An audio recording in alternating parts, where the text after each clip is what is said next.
Good morning, everyone. Good to have everyone here today. I want to thank members of the media who are in attendance today. I also want to thank members of the business community that are here today. We have representation from the Georgia Chamber, as well as the Atlanta Metro Chamber and the NFIB, and the Americans for Prosperity is here as well. Also, I'd like to thank our members of the Senate, both Majority Leader Gooch and Leadership Leader Dugan and Dolezal, Walker, Strickland, Payne, and Huffstetler, and cannot forget Mr. Beach as well, so one of my favorites. But today we are here to highlight some initiatives that we're going to have as a Senate this upcoming legislative session. For years I've always talked about during the second, in my times in the Senate, during the second portion of a biennial, we ought to be looking at ways to help businesses reduce burdensome regulations and eliminate as much red tape as possible through the legislative process. And that's why I'm excited that our Senate members from the Majority Caucus are very engaged and energetic about doing that this upcoming legislative session. We are proud we're going to call it the red tape rollback, and it is going to be a champion of small businesses by trying to eliminate unneeded, like I said, burdens of red tape and bureaucratic hurdles that a lot of small businesses have to undertake in order to either expand or either get started in communities around the state. So we want to be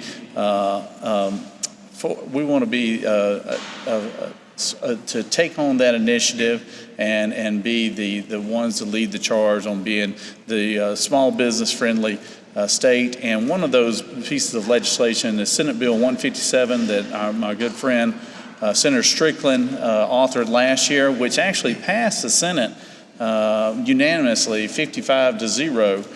You would think something so overwhelmingly popular in the Senate would have no problem in the House, but unfortunately it was held up a little bit, and I wanted to call on Senator Strickland, and then after that call on Senator Larry Walker, who's going to talk about some of the work that he had done during the off season to address these issues that I think are important to small businesses, important to Georgians, families, and I think they won't make a lot of big headlines, but they will be very beneficial to small and businesses around our state. So Senator Strickland, Mike. All right. Good morning. Great to be with, appreciate that, Steve. Great to be with you all this morning, and thank you, Lieutenant Governor Jones, and members of my caucus here with us, and some of our friends in the business community as well. As Lieutenant Governor Jones mentioned, one of our great initiatives this past session we continue to work on in the upcoming 24th session is Senate Bill 157. As he mentioned, everybody standing up here either supported that bill or voted for that bill when it passed the Senate last year. Now we look to getting this bill done in the House, and it is consistent with the initiative being highlighted today by Lieutenant Governor Jones. Senate Bill 157 reduces barriers to employment, specifically for those who have criminal records in our state. Of all the Georgians we have, 4.5 million of us have something on our record, some sort of criminal record in our state. And while we've worked to reform our criminal justice system over the past decade, we still have barriers in place that prevent these individuals that have proven they're ready to move past mistakes they've made in the past and enter the workforce. 1 in 7 jobs at the same time in our state require an occupational license. Individuals that are looking to move past our criminal justice system and enter our workforce as productive members of society are finding a system so complicated that many choose not to even try to navigate it. Senate Bill 157 creates a uniform process for how criminal records are considered by licensing boards, making certain that only those past offenses that are directly related to the field of employment and the safety of the public are used against an applicant. It also streamlines the appeal process for those that are not a licensed to make sure they can actually navigate the system without having a skilled attorney. Nothing against skilled attorneys, they can be very expensive. Finally, Senate Bill 157 provides a way for those with criminal records to learn exactly how past offenses will impact their ability to work prior to making an investment and getting trained to work in a particular area. Boards will start publishing online those offenses that disqualify someone from working in certain industries. And also individuals can now go with this bill through a pre-approval process and learn how their past offenses will impact their ability to work in certain areas before they pay for training. There are a lot of statistics that we hear about what makes someone more likely to reoffend after committing a crime, and what factors increase the likelihood that someone will spend his or her life in and out of our criminal justice system. Of all these factors, though, the ability to work, to gain a skill, and support a family is one of the most obvious things that can allow someone to become a productive member of society. When Senate Bill 157 becomes law, it will directly help individuals stop the cycle of entering the criminal justice system by providing employment opportunities that will lead to generational change for our families and our state. It will also directly address the workforce needs for employers in our state ready to hire workers in high-demand areas. With small businesses around the state struggling to find employees, and with the continued need to give a hand up to individuals that are ready to leave our criminal justice system behind and become tax-paying citizens, the passage of Senate Bill 157 is critical, and I look forward to working with my colleagues in the House to get this bill out this next session onto the desk of Governor Kemp. And so with that, speaking of occupational licensing, I'm going to turn it over to our chairman of our industry, actually it's called our Insurance and Labor Committee in the Senate, who's also chairing a committee I'm serving on this session, a study committee to look at occupational licensing in our state. So I'll turn it over to my friend Larry Walker. Thank you. Well, good morning. Good morning. Good to be with you all this morning. I certainly appreciate Senator Strickland's work on that important piece of legislation, and I'm confident we're going to get that passed in the 24 session.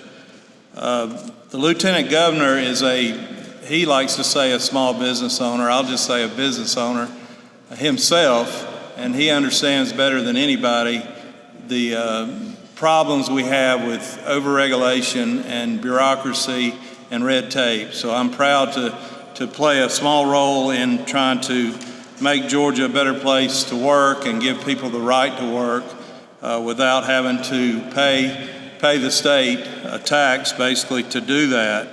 And I appreciate the Lieutenant Governor's support in this endeavor, and I look forward to what we're going to be able to accomplish. I recently attended an announcement, many of you were there, where we, for the 10th consecutive year in a row, announced that Site Selection Magazine named Georgia the #1 place in the nation to do business. We are very, very proud of that, and that's because we've had great governors and great lieutenant governors and great conservative leadership for the last decade. And I'm particularly proud that we're seeing a lot of economic growth in rural parts of the state. But because of all this economic development success and the pro-business environment that we have here in Georgia, we are facing a lot of workforce shortages. I hear that everywhere I go, no matter what industry I speak to, is challenges with workforce. And this challenge is going to impede our economic growth if we don't address some of the barriers to that. And it's going to impact our public welfare. The burdensome licensing requirements that we have in this state contributed to this workforce shortage and also impede entrepreneurship and upward mobility for our citizens. I introduced, and with the Lieutenant Governor's support, passed Senate Resolution 85, which is a study committee on occupational licensing. And the Lieutenant Governor appointed this bipartisan committee, and we've been working diligently in the interim on this issue. And I want to recognize the members of the committee, Senator Jason Anabatardi, Senator Mike Dugan, who's here with us, Senator Sonia Halpern, Senator Brian Strickland, and myself that chairs it. According to the Institute for Justice, Georgia ranks 12th in the nation for burdensome licensing requirements. And this disproportionately impacts lower income professions and drives up consumer cost. Research has shown that licensing impediments may result in 3 million fewer jobs nationwide. And most empirical evidence does not find that stricter licensing requirements improve quality, public safety, or health.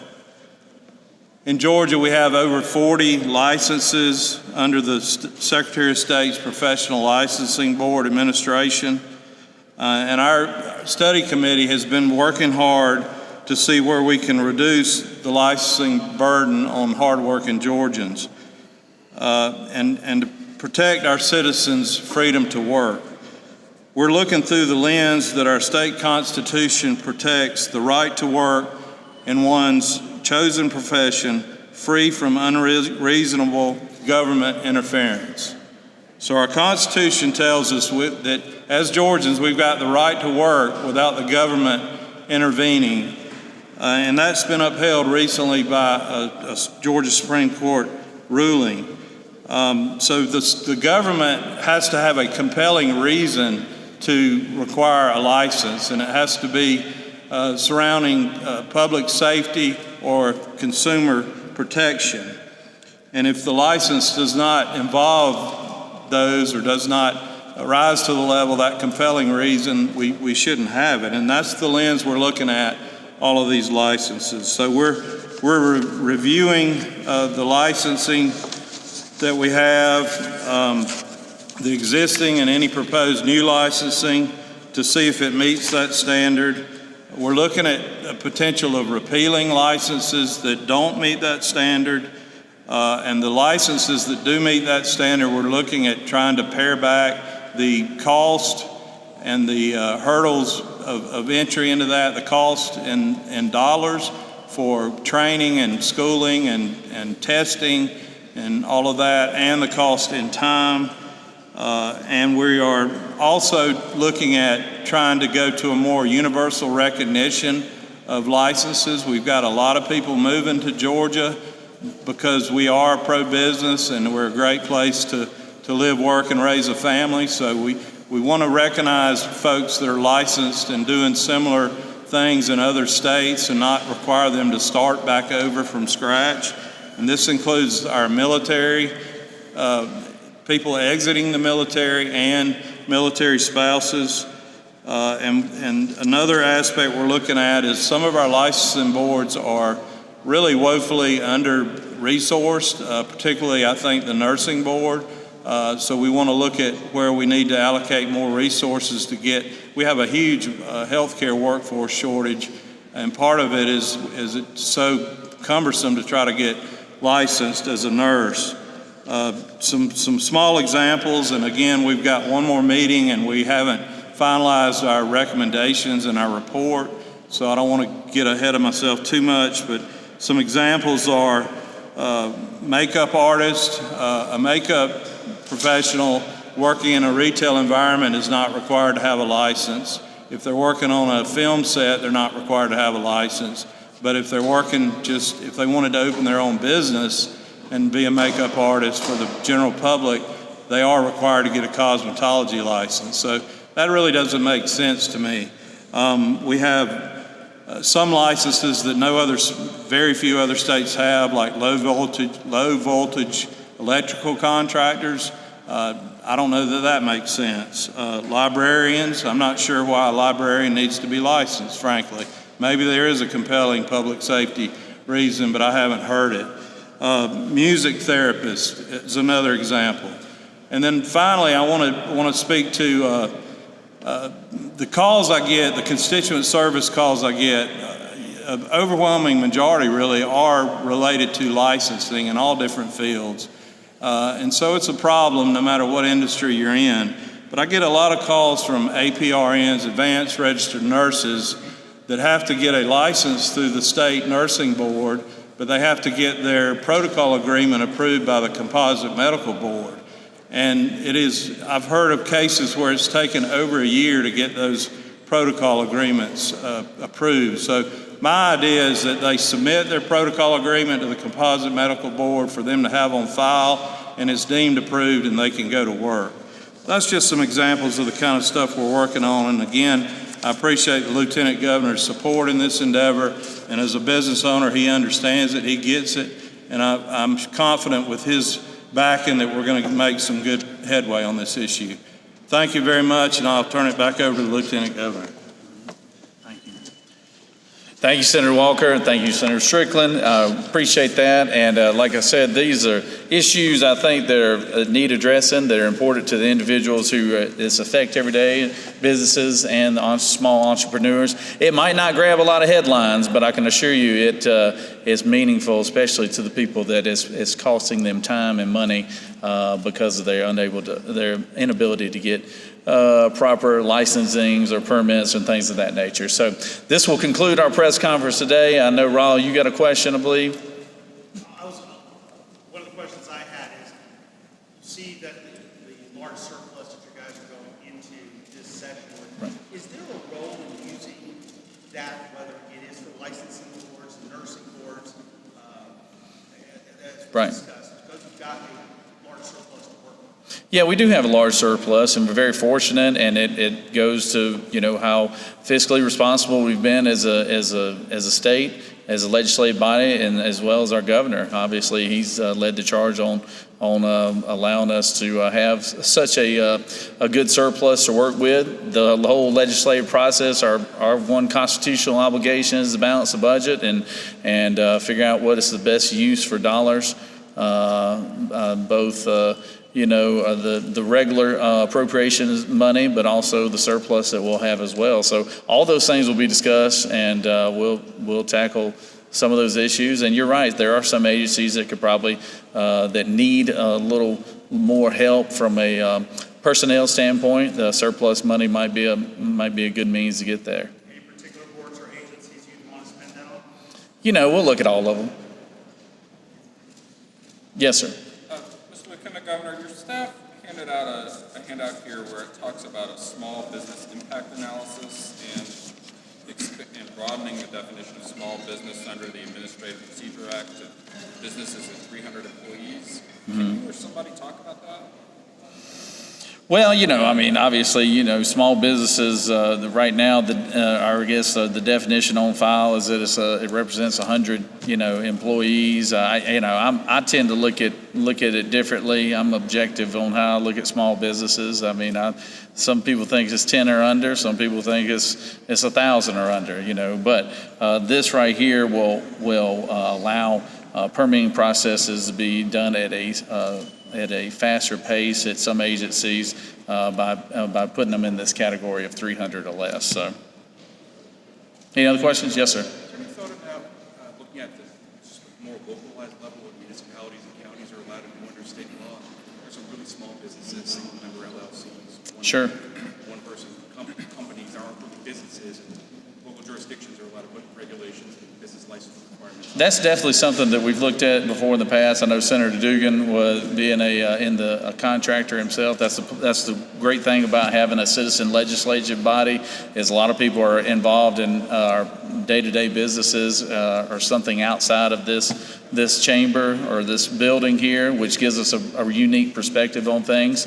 And I will say that, yeah, we've looked at because a lot of the times things that contractors run into or small businesses or whatever run into is the process, the slow process it can take at the local level. So whatever we can do to try to alleviate some of those burdens, we're going to look at those too. So, all right. Thank y'all very much. Appreciate y'all being here.